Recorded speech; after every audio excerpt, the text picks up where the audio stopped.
Salut l'équipe. Aujourd'hui, on met en place un mécanisme ultra entreprise sur un serveur de fichiers, le Shadow Capiz, aussi appelé version précédente. Euh, Ici, le scénario est simple. Sur notre serveur de fichiers, par exemple, pour ceux qui n'ont pas encore visionné les vidéos sur le déploiement euh, de notre serveur de fichiers, je vous invite à mettre pause et à aller visionner les vidéos précédentes. D'accord? Alors ici, le scénario est simple. Nous avons un fichier qui se trouve dans un dossier partagé, par exemple le fichier test, a été écrasé, modifié ou supprimé par erreur. Et nous, on veut pouvoir faire clic droit et faire restaurer les versions précédentes. D'accord? Voilà. Et ainsi récupérer la version précédente qui a été écrasée ou supprimée ou modifiée par erreur. Alors attention, le Shadow Copies, ce n'est pas une sauvegarde, c'est une restauration rapide pour les erreurs humaines. Euh, voilà, pour les pan disques, il faut une vraie stratégie de sauvegarde. D'accord? Alors que fait le Shadow Copies exactement? Euh, Shadow Copies crée des snapshots d'une manière automatique d'un volume NTFS. Ça permet de récupérer une version d'un fichier avant, avant sa modification, de restaurer un fichier supprimé et même de restaurer un dossier entier. Voilà. Par exemple, on peut restaurer le dossier IT ou DIRCOM ou Compta ou RH en entier. À la place de remplacer, à la place de restaurer fichier par fichier, on peut restaurer le dossier en entier. Et le gros avantage, c'est que côté utilisateur, c'est intégré à Windows. D'accord? Juste ici, clic droit, restaurer les versions précédentes. D'accord? Où est-ce qu'on active le Shadow Capiz? Alors, le Shadow Capiz ne s'active pas sur un fichier ou un dossier, mais plutôt sur un volume. D'accord? Donc, si nos données sont sur le disque O, EOP par exemple, euh, et que nos dossiers sont dans P, Data, département, IT, on active Shadow Capiz sur le volume P, ici, et non sur le répertoire ou le dossier partagé. D'accord? Et pour l'activer, c'est simple. On ouvre le serveur manager, gestionnaire de serveur ici. On va sur outils, d'accord, et gestion de l'ordinateur. On peut aussi faire clic droit ici sur démarrer et gestion de l'ordinateur. Voilà. D'accord? Nous allons nous diriger sur stockage, gestion de disque. D'accord? Nous allons faire clic droit sur le volume qui va être sur le volume concerné. Ici, par exemple, c'est le P, data, d'accord? Fait clic droit, propriété.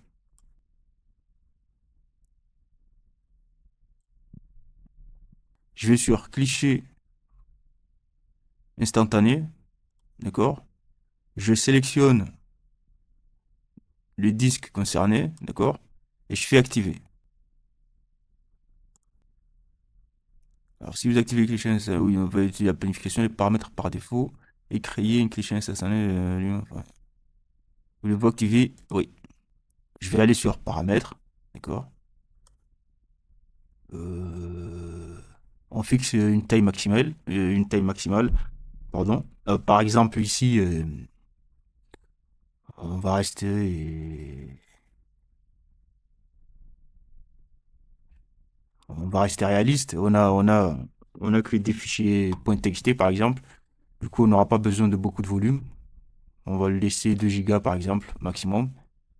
Mais le jour où on aura des fichiers volumineux, des vidéos par exemple, ou des programmes un peu plus lourds, etc., nous allons mettre, euh, nous allons ajuster la taille, d'accord? Ici, on met 2 gigas maximum. Alors, sur planifier,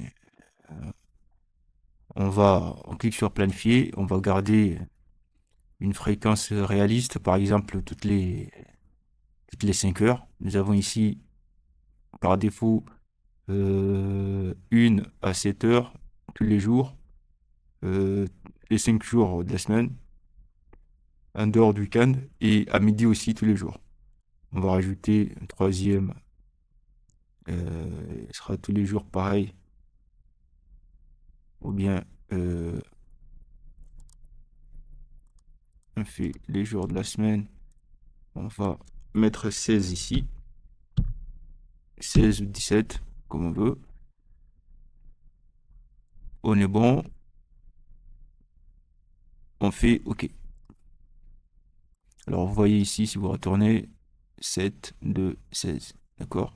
On fait OK. C'est-à-dire que euh, ça va nous créer, ça va nous créer une instantanée de notre disque tous les jours à 7 heures, euh, une à midi et une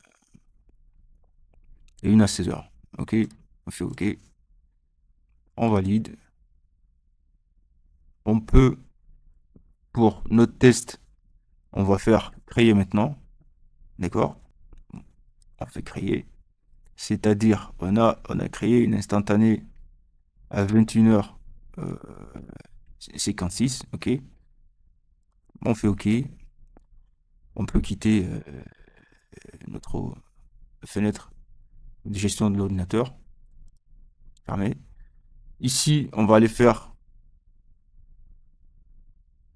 une démonstration. D'accord? On va écraser. Vous allez voir ici sur notre fichier TXT, c'est marqué testo. D'accord? Nous allons nous connecter sur un poste client. On va démarrer le poste client Windows 11 et nous allons nous connecter avec le compte utilisateur de Jean Hightech, par exemple.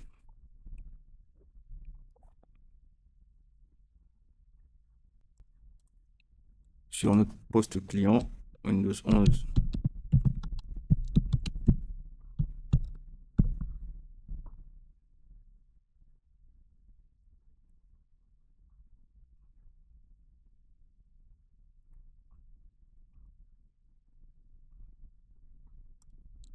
D'accord. On va aller sur notre répertoire partagé.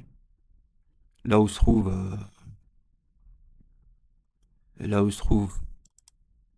le fichier test.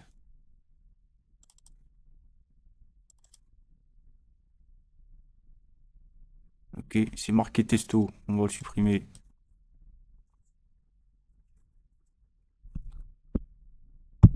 On va marquer suppression testo. Enregistrer et fermer.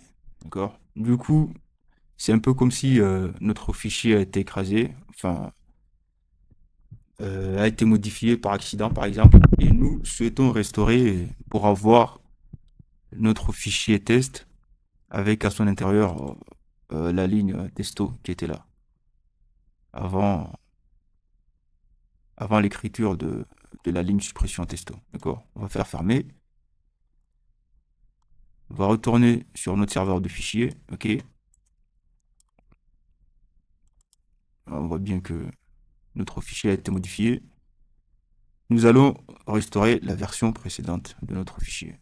Pour ce faire, clic droit, propriété, d'accord, version précédente. Et nous avons ici la version de 21h04. Alors, on a plusieurs options. On a ouvrir le fichier pour regarder ce qu'il y a à l'intérieur. Est-ce que c'est c'est ce qu'on cherche. On a copié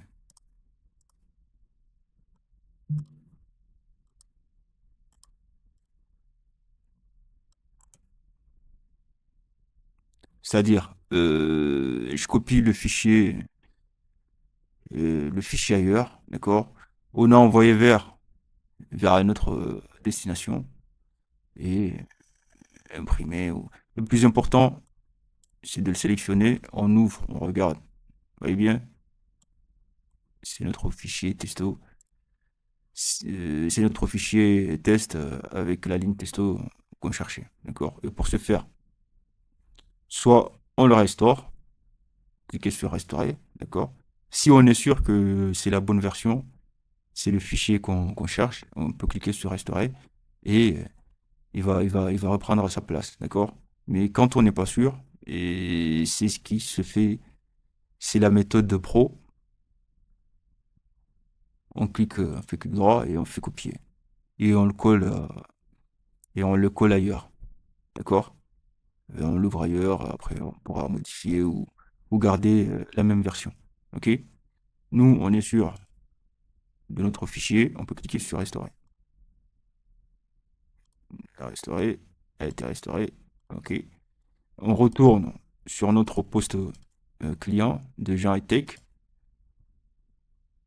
On va aller sur notre répertoire partagé, IT, test. Nous avons notre fichier restauré avec les informations qui étaient là avant.